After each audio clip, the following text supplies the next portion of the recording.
Je suis Marc Morat, je suis cadre supérieur de santé, médico-technique, et je suis en charge de la gestion des risques et du développement durable au sein du centre hospitalier de Lens. Alors le centre hospitalier de Lens fait partie de la communauté hospitalière de territoire Lens, Arras, Béthune, Douai. C'est un bassin de santé représentant à peu près 200 000 habitants.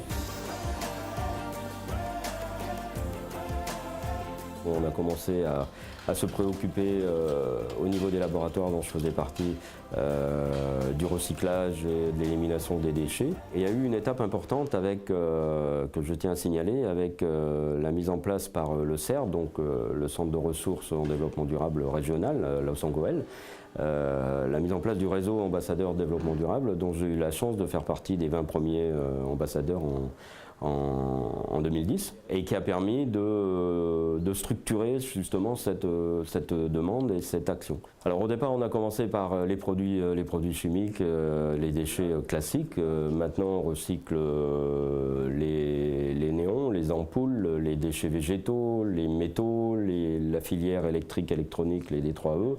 On a mis la même chose en place au niveau du papier, peut-être broyé, déchiqueté et revalorisé par une filière de revalorisation. Les missions classiques de l'hôpital en termes de soins classiques, de formation, de dépistage, d'éducation à la santé. Le plus important à mon avis c'est de maintenir et développer l'accès aux soins pour l'ensemble des habitants du bassin minier, développer toute la politique de prévention, de formation, d'éducation à la santé, d'éducation thérapeutique. Donc il y a un gros travail qui est en cours et qui doit continuer sur l'accès aux soins en amont.